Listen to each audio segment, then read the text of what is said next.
Okay, hi everyone, welcome to a brand new video. So this video is actually yet another PyQt5 tutorial.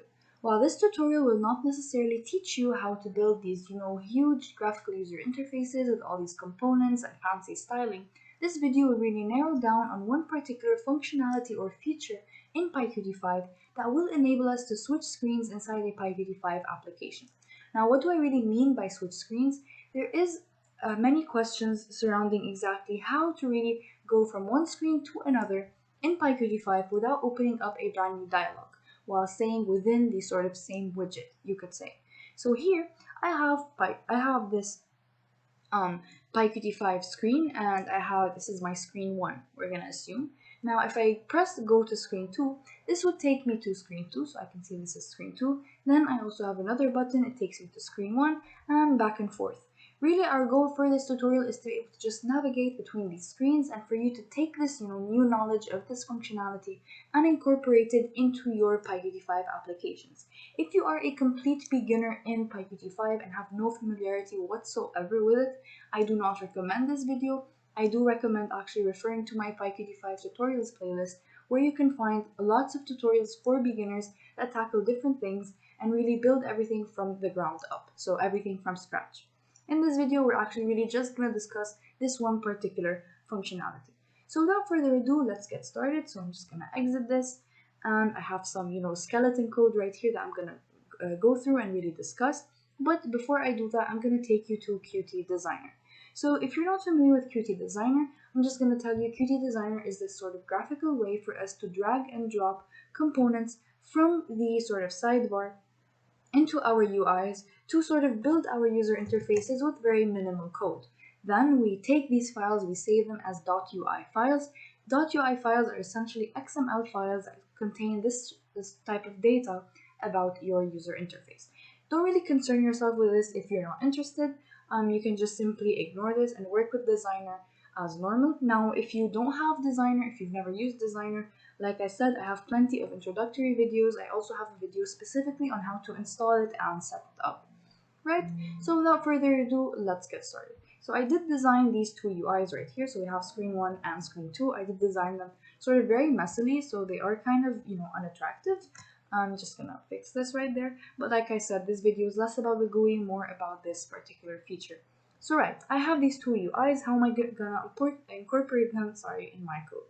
So I'm using the Atom text editor. You can use virtually any Python editor or IDE, so there's no restriction in that regard, as long as you're using the PyQt5 library as well as the QtDesigner tool for you to be able to go with this code. You also can maybe not use QtDesigner and really manually code your UIs and really just focus on the switch screens, sort of method that I'm going to show you. So there's no restriction in that regard. It's not highly dependent on the design. Okay, so now this is my skeleton code. Here I have some imports, so I'm importing sys, the load UI function, I'm going to talk about that in a minute, the Qt widgets, and QDialog and QApplication.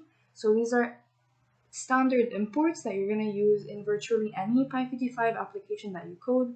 So if I were you, I just memorize these, copy paste them, whatever you're comfortable with.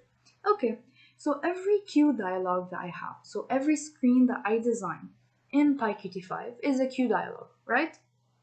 So for every QDialog that I have a corresponding class. So here I have a class called main window, or I could have called this actually screen 1. And in this main window class, I have a constructor, an init function, and in this constructor, I actually call the load UI function. So this is a function I've imported from PyQt5.uic. What this function does, it loads a UI file. So like I said, these UI files are actually just really XML. So you can see this is really XML right here. It loads this UI file and it sort of takes all the components in this screen. So for example, I have this button. It has an object name called button, and it saves button as a variable inside this class. So that's really the way we're gonna work with taking these, QDialogs and using them in our PyQt5 code. Right. Now, I have the exact same thing for screen 2. So I have a constructor and I load UI screen2.ui. In the first case, I was loading screen1.ui.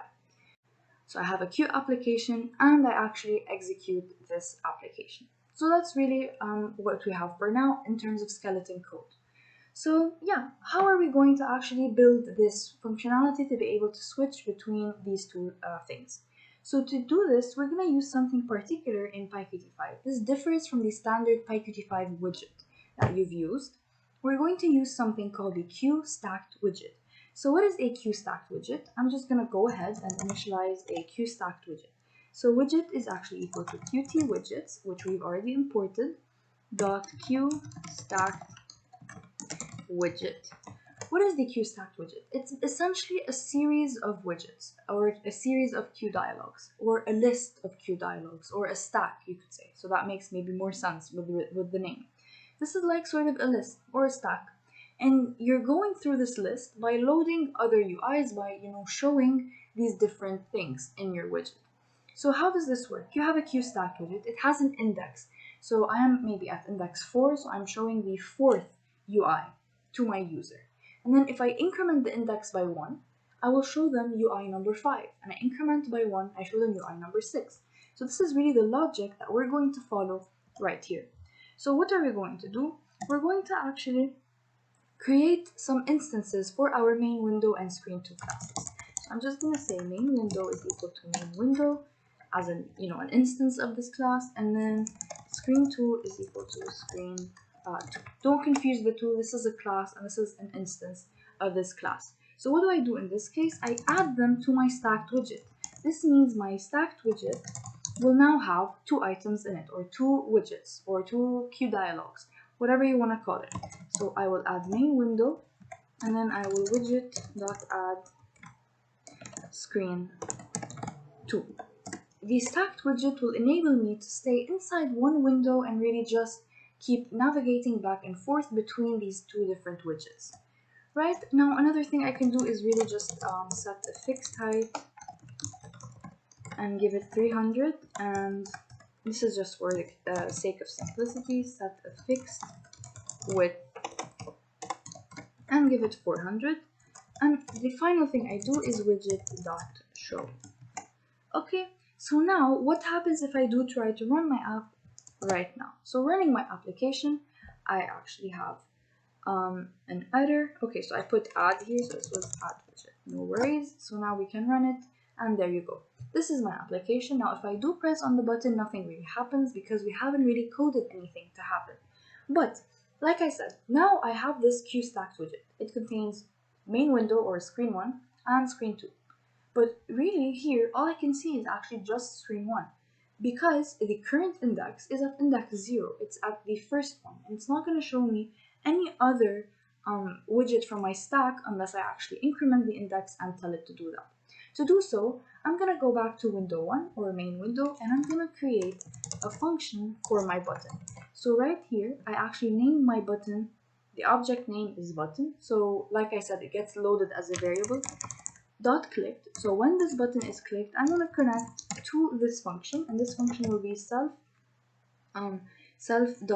to screen2, and then I'm going to actually define this function. So self go to screen2 and give it self.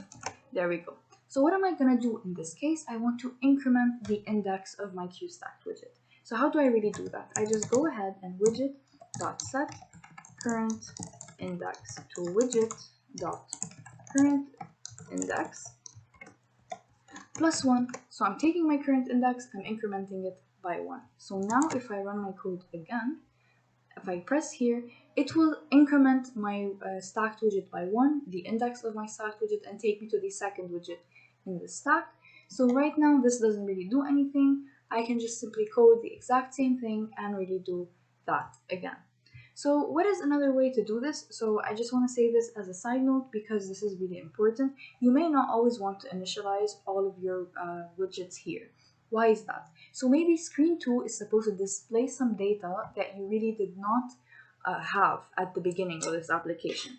So assume the user has to fill in maybe a form or fill in some information. You want to take that and display it in screen2. So you don't want to initialize screen2 right here. You want to create, maybe alter some things before you initialize it.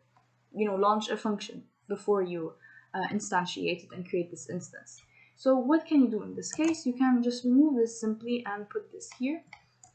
in this function right here, and you can also remove this part and add it here.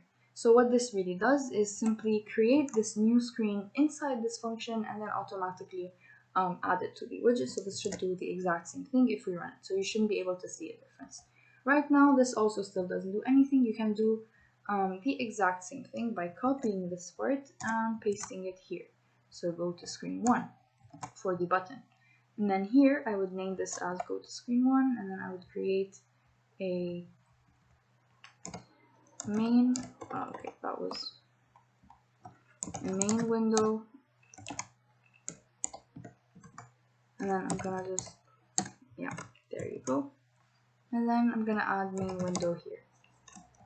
Okay, so that's really the entire concept behind it. Now I can just go back and forth between the two screens.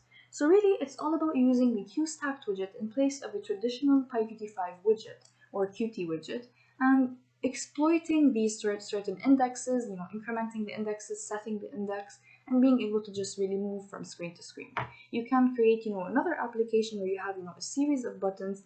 Each one of them takes it to a certain index. So one could take you to an index +5, index +4. So you can really get creative. All I've done here is really give you this tool, this functionality, this feature that you can use in your other applications, exploit it, and really build your very fancy UIs. Again, if you want more info on building fancy UIs, you can check my other tutorials. So thank you very much for watching, and stay tuned for more PyQt5 content from my end. So please subscribe if that's something you're interested in. Also, please don't forget to like and comment.